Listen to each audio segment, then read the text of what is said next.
Boa tarde. Prazer ter você aqui, Fabiano, porque nós estamos fazendo uma série de programas mostrando como, do ponto de vista prático, o marketing direto evoluiu no Brasil. E evoluiu como? Evoluiu não com pessoas de marketing direto, mas pelas pessoas de comunicação que se apaixonaram por isso. Então, eu acho, não tenho certeza, que você tem uma história brilhante para nos contar.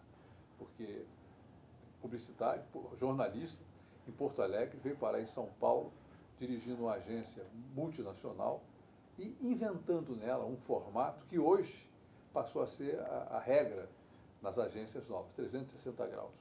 Você criou isso. Por que você fez isso? Eu quero saber qual foi a motivação que levou um jornalista de Porto Alegre, Flávio Antônio Arthur Oscar Alcides Correia, se deslocar de Porto Alegre para São Paulo e iniciar uma carreira mais brilhante ainda. Bom, eu como jornalista, não é? O jornalista é essencialmente um inquieto, não é? Eu era repórter, fui tudo no jornal, né? Desde revisor, fotógrafo, enfim, até passar para a redação do jornal como foca. Eu tive o privilégio de trabalhar já como redator no primeiro jornal, primeiro vespertino tabloide diagramado a cores do Brasil, diagramado, é muito importante isso, né? Porque até aquela época a gente escrevia no jornal e continuou na página 3, continuou na página 5, continuou na página 7, né? Aí, quando nós fizemos o jornal diagramado, foi feito o vespertino A Hora em Porto Alegre, eu chegava para o secretário da redação, dizia, olha, está aqui a minha matéria sobre o governador Brizola, o que o governador fez ou deixou de fazer. Ele olhava para a minha cara assim, nem via a minha matéria, e dizia, reduz pela metade. Aí eu digo, bom, mas ele não viu a matéria? Bom, voltava para a minha mesa, reduzia pela metade. Aí quando eu chegava de volta na redação, ele disse, reduziu pela metade? Reduzi. Agora reduz pela metade. Aí me dizia, olha, a tua matéria, seja lá o que for, tu vai ter que colocar neste espaço aqui, né? Que o jornal passou a ser desenhado, né? Antes de ser escrito. Bom, então essa inquietude de comunicação, e aí aprendi um negócio genial, aprendi pesquisa nessa época, né? O que é pesquisa? Pesquisa era o seguinte, a gente publicava, fazia o jornal e ia para a banca, ali na Praça da Alfândega, né? Em Porto Alegre, e para ficar vendo a reação do leitor, se compravam o nosso jornal ou não. E o jornal era comprado pela Manchete, né? E dependendo da qualidade da manchete que a gente fazia, né, o povo comprava mais ou menos aquele jornal. Até que um dia o secretário me mandou cobrir. Eu era garoto, tinha uns 18 anos, e, portanto faz uns 200 anos mais ou menos. Mas aí fui cobrir o comício de lançamento da candidatura do coronel Walter Perac de Barcelos ao governador do estado do Rio Grande do Sul. Voltei na redação, escrevi minha matéria, entreguei para o secretário, vou ser demitido hoje, né? Mas entreguei, né? A manchete era o seguinte, Perac promete fazer na vida pública o que faz na privada. Que foi exatamente o que ele falou. Eu sou um varão probo do Rio Grande do Sul, prometo a vocês, rio-grandenses, que farei na vida pública o que eu faço na vida privada. Bom, então isso aí já enveredei pela criatividade, entende? Quer dizer, como é que eu vou fazer para surpreender, né, o leitor, né, que era o meu cliente. Eu trabalhava para o leitor, né? Aí comecei a trabalhar na rádio, no jornal, e aí veio a televisão, fui para a televisão, trabalhar na TV Piratini, que era a única televisão que existia, que era dos Diários Associados, e eu lá produzia programas, fui premiado muito lá. Lá no Rio Grande do Sul, eu sou jornalista, e depois é que eu virei publicitário por essas bandas, ok? E aí eu estava lá, eu era redator, eu produzia o Grande Jornal Ipiranga, que seria o Jornal Nacional hoje, né? Okay?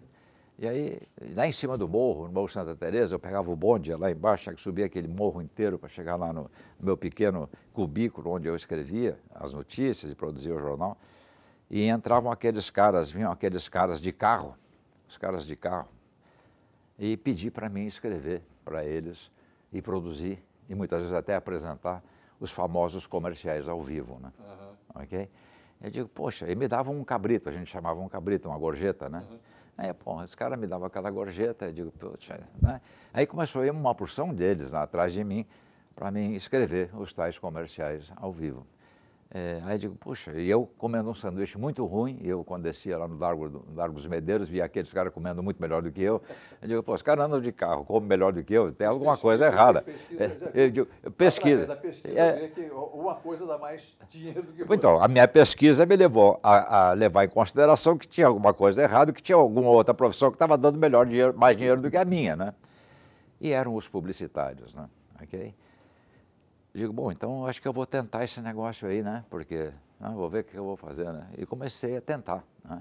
E aí foi que começou a minha carreira de publicitário lá em Porto Alegre, do jornalismo para a publicidade.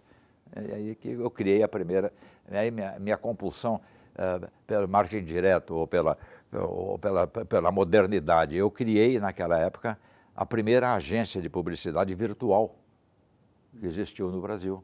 Porque a agência de publicidade era só eu, dentro de um carro que meu pai tinha me dado, que era um Renault Dauphine, que ninguém sabe o que é, mas era um carrinho que tinha lá.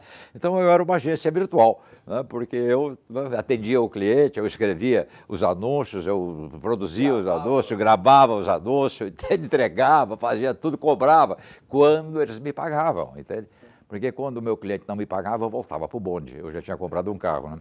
Isso significava que eu tive que vender o carro para pagar o anúncio que eu tinha publicado, porque o meu freguês não me pagou. Então, quer dizer, mas em tudo isso você vê sua pesquisa, não é? Aí eu comecei a minha carreira de publicitário lá em Porto Alegre, depois vim para o Rio, trabalhar na Standard Propaganda do seu Cícero Löwenroth, uma grande agência maravilhosa da época, e o seu Cícero me trouxe para o Rio, né? Eu vim trabalhar aqui. Depois do Rio fui para São Paulo, e foi lá em São Paulo que eu tive a ideia de criar o que na época nós apelidamos porque a Ogilvy já tinha entrado na sociedade com a Standard. E eu tinha sido eleito presidente, tinha sido nomeado presidente da agência, já era uma associação com a Ogilvy Mayer, e eu não sabia falar nenhuma palavra de inglês, né? Não sabia nada de inglês, não sabia dizer nem latir em inglês eu sabia. Aí eu digo, bom, então esse negócio de falar inglês é um negócio legal, é bonito, está na moda, né? Então eu criei um negócio chamado Special Business Unit, que era uma unidade especial reunindo várias disciplinas da comunicação para trabalhar para uma determinada marca. A questão do marketing direto foi porque a Ogilvy, né, que tinha sido fundada pelo David Ogilvy, né, no seu livro Confissões de um Publicitário, que é uma bíblia, que eu recomendo que todo mundo leia, até hoje eu leio uma vez por mês, há 50 anos, ok? Ele dizia que o grande segredo dele tinha sido o marketing direto. Foi arma secreta? A arma secreta dele. Minha arma secreta é o marketing direto, porque foi aí que eu aprendi, né, realmente como persuadir o consumidor em função do produto, do serviço ou da marca do meu cliente. Foi, né? Fácil fazer isso? Não, para ele foi difícil e para mim foi muito mais difícil, né? Porque ele, adepto do marketing direto, né, levou esse conhecimento que ele também tinha de pesquisa em marketing direto para fundar a agência dele com $5.000 que ele arrumou emprestado do irmão em 1948 e construiu uma agência que virou um benchmark, né? Virou uma escola, né, da comunicação no mundo inteiro. Para ele foi difícil porque a agência de publicidade, os publicitários não entendiam de marketing direto. E não queriam entender também de marketing direto. Para eles, o importante... mexe em time que está ganhando. Né? Ele diz, pô, que negócio de marketing direto? Então ele começou a introduzir na criação publicitária e na execução da publicidade de mídia de massa, os conceitos de marketing direto, pesquisa, enfim, quer dizer, como se construir uma frase, como construir a mensagem, mensurar a resposta. Ele foi um dos pioneiros do cupom. O que era o cupom no anúncio de publicidade? Era a tentativa de mensurar a resposta, não é? Então ele fazia muito anúncio com cupom. Né? E aquele cupom, quando a gente tinha um índice de redemption, imagina, eu aprendi inglês, hein? Redemption rate muito alto, ok? Era que o anúncio tinha sido um sucesso e o produto, a venda do produto realmente confirmava que o anúncio tinha sido um sucesso. Agora, eu digo, como é que eu vou fazer esse negócio, né? Quer dizer, eu tinha já intuitivamente, né, essa inquietude do marketing direto, né? Porque aprendi no jornal, essa coisa toda aqui, né? E depois fazendo as coisas que eu fiz sozinho. Inventei cuponagem lá naquela época, lá no Rio Grande do Sul, que ninguém sabia nada, né? Okay? Daquele assunto, nem eu, mas enfim, inventei. Né? E aí eu digo, como é que eu vou fazer esse negócio aqui? Então criamos o famoso Special Business Unit. O que era? Era uma agência de marketing direto, seguindo os ensinamentos do David Ogilvy, basicamente, e depois os ensinamentos de um grande amigo meu, querido amigo meu falecido, chamado Alvin Eickhoff, tá? que é o criador do Broadcast Direct Marketing, quer dizer, foi ele que inventou a técnica de usar marketing direto nos meios de comunicação, na televisão. Tá? Hoje, ele inventou o infomercial, tá? Que tem suas técnicas, né? E através do conhecimento que eu tive, do que eu li e conversava, porque eu trabalhava com o David e aprendi dele pessoalmente, e aprendi do Alvin, eu, poxa, nós precisamos fazer esse negócio aqui no Brasil. Okay? Era uma época que não tinha internet. E sempre foram medidas que romperam com a estrutura existente. De repente as pessoas se viam diante de uma forma de comunicação que dava resultado, era mensurado o resultado, mas que não tinha ainda assim todo o charme que veio a ter depois. Né? Você não tinha, ninguém considerava ninguém gênio do marketing direto. Viu o David como alguém diferente. Mas que já tinha se transformado em ícone da publicidade. E aí conseguiu fazer isso. E não foi fácil. Aí nós começamos com o Special Business Unit. O que era? Marketing direto. Nós começamos. Era ativação, promoção, na época que hoje chamam de live marketing. Hoje é live marketing. Você sabe que promoção e ativação hoje é live marketing. Evoluiu. Relações públicas e a publicidade convencional, a agência de publicidade. Reunindo essas quatro, a gente criou o Special Business Unit, que era liderado, então era uma pessoa, um profissional, que liderando essas disciplinas produzia comunicação mais eficaz para o seu cliente. Tal como você viu, o leitor do jornal como o público dele, o cliente é o público da agência. É evidente. Você fazer agência pela agência, pela agência pelo público. E essa coisa da Special Business Unit, né? Foi um sucesso. Isso começou quando? Isso começou, rapaz, olha aqui, até incrível, mas isso aí, eu me lembro perfeitamente que em 1983, portanto, há 100 anos atrás quase, né? Quantos anos? 30? 83? 31 anos. Não tinha nascido ainda. A metade da população brasileira não tinha nascido, só eu tinha nascido naquela época. Agora são 200 milhões agora. Entende? Então, eu criei esse negócio há exatamente 32 anos atrás.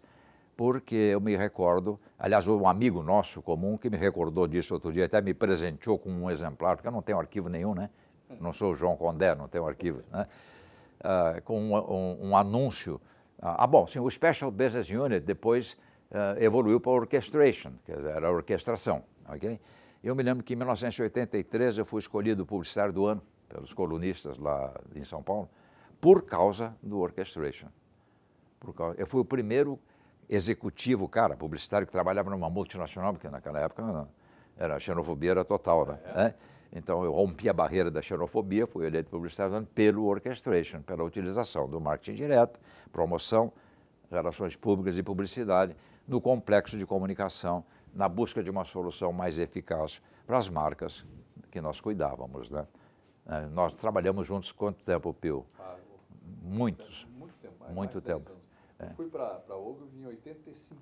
85, então já tínhamos naquela época o Orchestration. Já entrei na banda. Já entrasse na banda, né? Mas tu, se não me falha a memória, fosses um líder de uma Special Business Unit, não fosse? Não, a Special Business Unit era Direct. Era Direct. E nós tínhamos lá com a Shell, que é o Clube do Irmão Caminhoneiro. O Clube do Irmão Caminhoneiro. Coisas American Express, você não sai de casa sem ele, né? Coisas maravilhosas que fizemos naquela época, né? Muito bacana. Acho que aí que é o lado importante. Como é que você conseguiu achar no mercado as pessoas para fazer isso? Porque você também, claro, fez direito, jornalista, atuava, mas isso não foi uma preparação intencional para fazer publicidade? Não foi. Foi uma preparação intelectual para fazer qualquer coisa.